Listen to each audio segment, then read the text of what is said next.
ভুয়ো ST certificate নিয়ে মেডিকেলে ভর্তির অভিযোগে এবার সামনে এলো চাঞ্চল্যকর তথ্য। ভেরিফিকেশন পর্ব পেরিয়ে কাউন্সিলিং প্রক্রিয়াতেও জাল সার্টিফিকেটধারীরা কিভাবে, জানাও সন্দীপ। দেখো, এই অভিযোগ তুলেছেন রাজ্য এসটি ওয়েলফেয়ার অ্যাসোসিয়েশনের যে কর্তা ব্যক্তিরা। তাদের অভিযোগ যে 47 জনের বিরুদ্ধে এই এসটি সার্টিফিকেট জাল করে এমবিবিএস এ ভর্তির প্রক্রিয়ায় নাম লেখানোর অভিযোগ উঠেছিল, তারা সেই ভেরিফিকেশন পর্ব পেরিয়ে এবার কাউন্সিলিং পর্বেও কিন্তু তারা ঢুকে পড়েছেন।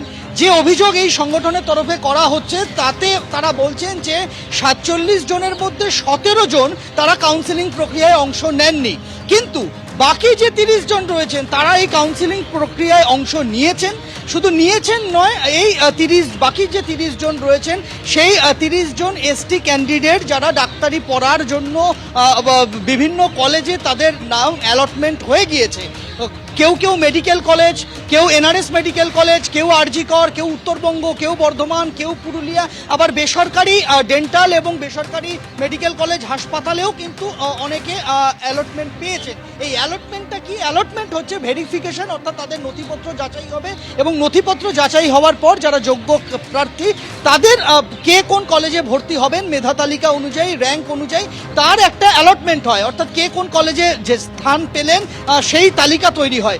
সেই তালিকাতে এই 30 জন যাদের কাস্ট সার্টিফিকেট ভুয়ো বলে অভিযোগ উঠছে তারা ঠাঁই পেয়ে গিয়েছেন, এমন অভিযোগ কিন্তু সামনে আসছে। আমরা জানি ইতিমধ্যেই এই ঘটনায় আদিবাসী উন্নয়ন দপ্তরের তরফে অভিযোগ পাওয়ার পর স্বাস্থ্য ভবন তদন্তে নেমেছে।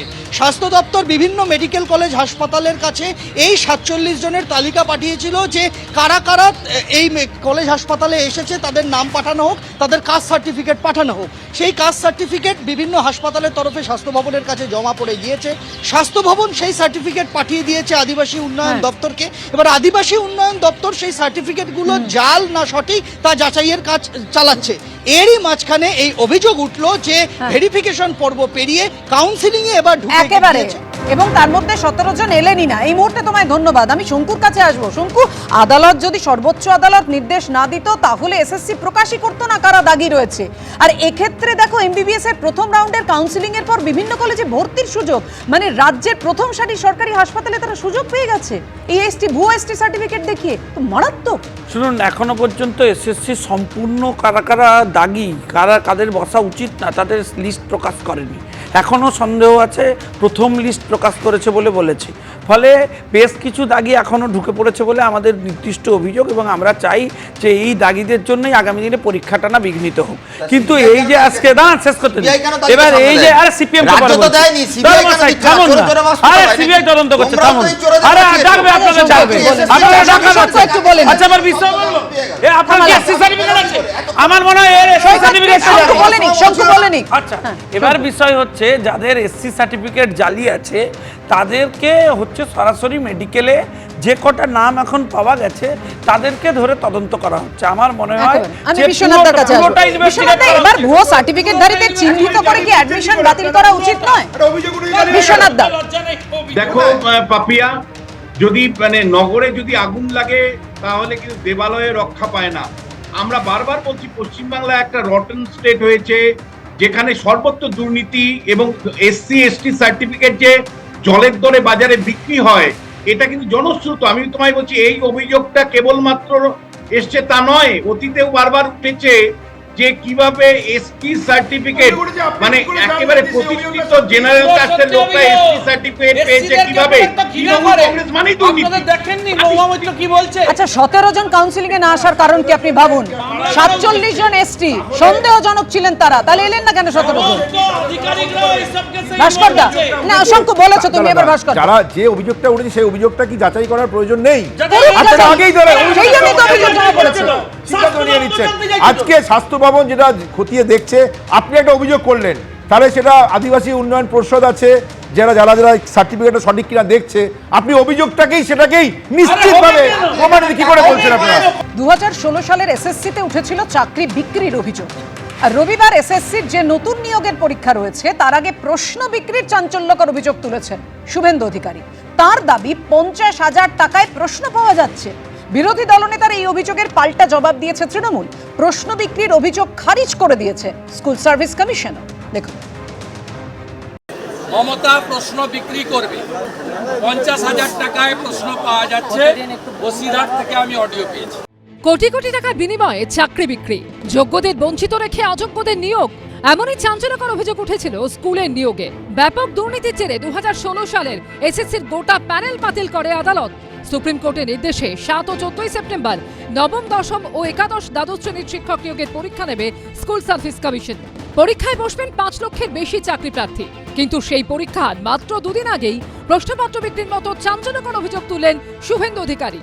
মমতা প্রশ্ন বিক্রি করবে, আমি অডিও রেকর্ড পেয়েছি, 50,000 টাকায় প্রশ্ন পাওয়া যাচ্ছে, বসিরহাট থেকে আমি অডিও পেয়েছি। এটা এসএসসি ইয়েস পরীক্ষার ইয়েস 7-14 ইয়েস, ও জানে ওএমআরএ হাত দিতে পারবে না।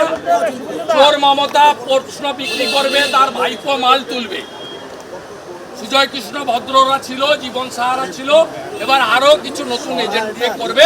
শুভেন্দুবাবুর কেন্দ্রীয় সরকারের যে পরীক্ষাগুলো হয়েছে সেগুলোর অনিয়ম জানেন, কি ভয়ঙ্কর সব অনিয়মগুলোর অভিযোগ উঠেছে। ফলে একটা সবে কেন বিভ্রান্তি তৈরি করছেন? এতগুলো ছেলে মেয়ে চাকরি পাবে, একটা পরীক্ষা আসছে, পরীক্ষাগুলোকে তো বাদ রাখুন এই রাজনীতির থেকে। এই এসএসসি নিয়োগে দুর্নীতির কারণে প্রায় 26,000 শিক্ষক, শিক্ষিকা ও শিক্ষাকর্মীর চাকরি গেছে।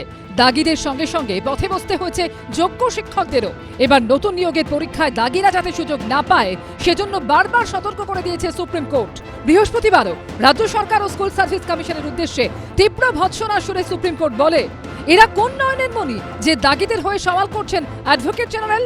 আবার একই দিনে ফের অযোগ্যদের পাশে দাঁড়িয়ে তাদের বেচারা বলেন মমতা বন্দ্যোপাধ্যায়। আর রইল পড়ে আমার হাতে আরও কিছু, যারা বেচারা টিচারিতে কাজ করেও আজকে অযোগ্য প্রমাণিত হয়েছে। এর 24 ঘন্টার মধ্যে এসএসসি নতুন নিয়োগের পরীক্ষা নিয়ে বিস্ফোরক অভিযোগ করলেন শুভেন্দু অধিকারী। দুর্নীতিটাকে ইনস্টিটিউশনাল করাপশনে পরিণত করেছে পশ্চিমবঙ্গ। এর জন্য দায়ী এই শাসক দল। এতটা পচন আগে ছিল না, ভাইপো কালচার চালু হওয়ার পরে এটা হয়েছে। শুভেন্দুবাবু তো সেই সময়টায় তৃণমূল কংগ্রেসের মন্ত্রী ছিলেন। শুভেন্দুবাবু তো সেই সময়টায় তৃণমূল কংগ্রেসের একজন প্রভাবশালী নেতা ছিলেন, যার দায়িত্বে একাধিক জেলা ছিল। তিনি তো রাজ্যের অন্যতম শীর্ষ নেতা ছিলেন। তো তখন তিনি একটি শব্দ বললেন না, আজকে বিজেপিতে গিয়ে দাঁড়িয়ে তিনি কাদা ছুঁড়ছেন। এটা কি করে হতে পারে? যদিও শুভেন্দু অধিকারীর এই প্রশ্ন বিক্রির অভিযোগ খারিজ করে দিয়েছে স্কুল সার্ভিস কমিশন। এসএসসি জানিয়েছে দুটি পরীক্ষার সব প্রশ্নপত্রই সুরক্ষিত রয়েছে। এটা নিয়ে পরীক্ষার্থীদের আশঙ্কিত হওয়ার কোনো কারণ নেই। কৃষ্ণেন্দু অধিকারী ও বিটন চক্রবর্তী রিপোর্ট, এবিপি আনন্দ।